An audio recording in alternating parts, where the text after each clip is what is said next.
ಗುರುಭ್ಯಶ್ಚ ಮಯಾ ಬದ್ಧೋಯಮಂಜಲಿ ಪ್ರಸನ್ನಮನಸಸ್ತೆ ಮೇ ಸತ್ಯಾಂ ಕುರುವಂತು ಭಾರತೀಂ.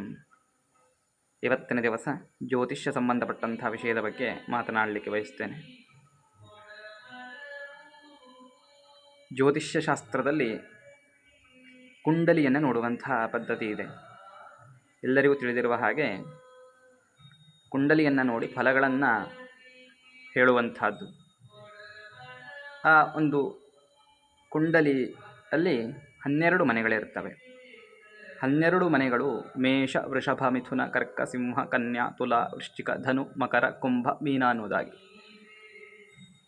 ಪ್ರಥಮ ಮನೆಯಿಂದ 12ನೇ ಮನೆ ಅಂದರೆ ದ್ವಾದಶ ಭಾವದವರೆಗೆ ಒಂದೊಂದು ಮನೆಗೂ ಒಂದೊಂದು ರೀತಿಯ ಗ್ರಹಗಳು ಅಧಿಪತ್ಯವನ್ನು ಸ್ಥಾಪಿಸಿಕೊಂಡಿವೆ. ನವಗ್ರಹಗಳು: ನಮಃ ಸೂರ್ಯಾಯ ಚಂದ್ರಾಯ ಮಂಗಳಾಯ ಬುಧಾಯ ಚ ಗುರುಶುಕ್ರಶನಿಭ್ಯಶ್ಚ ರಾಹವೇ ಕೇತವೇ ನಮಃ ಅನ್ನೋದಾಗಿ. ಮೊದಲ ಮನೆಗೆ ಮೇಷ, ವೃಷಭ ಇತ್ಯಾದಿ ಹೇಳೋದಿದ್ದರೆ ಕ್ಷಿತಿಜ ಸಿತಜ್ಞ ಚಂದ್ರ ರವಿ ಸೌಮ್ಯ ಸಿತಾವನಿಜಾ ಸುರಗುರು ಮಂದ ಸೌರಿ ಗುರವಶ್ಚ ಗ್ರಹಾಂಶ ಕಪಾಹ ಅನ್ನೋದಾಗಿ ನಿಯಮ. ಇದು ಬೃಹಜ್ಜಾತಕದ ಶ್ಲೋಕದ ಆಧಾರ.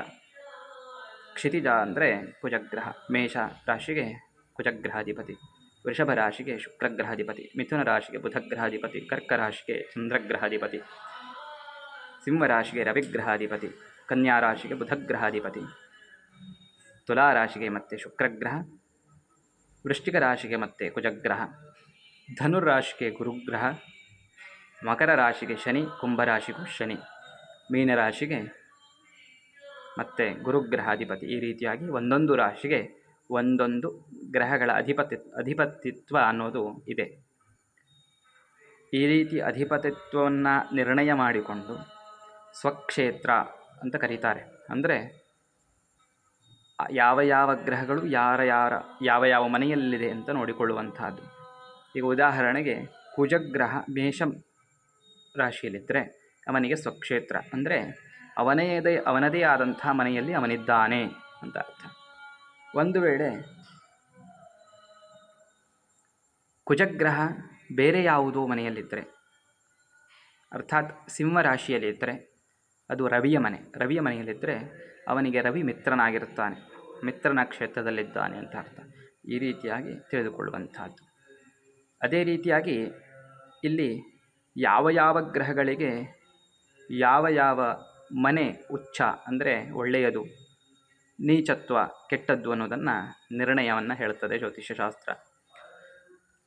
ಜ್ಯೋತಿಷ್ಯ ಬಾಲಬೋಧಿಯಲ್ಲಿ ಈ ರೀತಿ ಶ್ಲೋಕವನ್ನು ಉಲ್ಲೇಖ ಮಾಡುತ್ತಾರೆ.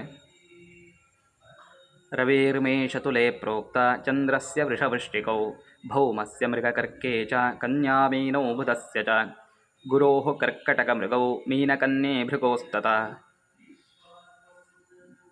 ತುಲಾಮೇಷೇ ಶನೈಶ್ಚೈವ ಗ್ರಹಾಣಾಂ ಉಚ್ಚನೀಚಕಾಃ ಅನ್ನೋದಾಗಿ. ನೋಡಿ, ರವೇರ್ಮೇಷ ತುಲೇ ಪ್ರೋಕ್ತ, ರವಿಗ್ರಹಕ್ಕೆ ಮೇಷರಾಶಿ ಉಚ್ಚಸ್ಥಾನ, ಅದೇ ತುಲಾರಾಶಿ ನೀಚಸ್ಥಾನವಾಗಿರುತ್ತದೆ. ಚಂದ್ರಸ್ಯ ವೃಷವೃಶ್ಚಿಕವು, ಚಂದ್ರನಿಗೆ ವೃಷಭ ರಾಶಿ ಉಚ್ಚಸ್ಥಾನ, ವೃಶ್ಚಿಕ ರಾಶಿಯಲ್ಲಿ ಚಂದ್ರ ಇದ್ದರೆ ಅವನಿಗೆ ಅದು ನೀಚಸ್ಥಾನವಾಗಿರ್ತದೆ. ಭೌಮಸ್ಯ ಮೃಗ ಕರ್ಕೇಚ, ಭೌಮ ಅಂದರೆ ಮಂಗಳ, ಅಂಗಾರಕ ಗ್ರಹ, ಈತನಿಗೆ ಮಕರ ರಾಶಿ ಉಚ್ಚಸ್ಥಾನ, ಅದೇ ಅವನು ಕರ್ಕದಲ್ಲಿ ಬಂದರೆ ಅವನಿಗೆ ನೀಚ ಸ್ಥಾನವಾಗಿರ್ತದೆ. ಅದು ಮೀನಕನ್ಯೆ ಕನ್ಯಾ ಮೀನೋ ಬುಧಸ್ಯ ಚ, ಬುಧಗ್ರಹಕ್ಕೆ ಕನ್ಯಾ ರಾಶಿ ಅನ್ನೋದು ಉಚ್ಚಸ್ಥಾನವಾಗಿರ್ತದೆ, ಅದೇ ಮೀನರಾಶಿ ನೀಚಸ್ಥಾನ. ಗುರೋಃ ಕರ್ಕಟಕ ಮೃಗವು, ಗುರುಗ್ರಹಕ್ಕೆ ಕರ್ಕರಾಶಿ ಉಚ್ಚಸ್ಥಾನವಾಗಿರ್ತದೆ, ಅದೇ ಮಕರಕ್ಕೆ ಬಂದರೆ ಅದು ಅವನಿಗೆ ನೀಚ ಸ್ಥಾನವಾಗಿರ್ತದೆ.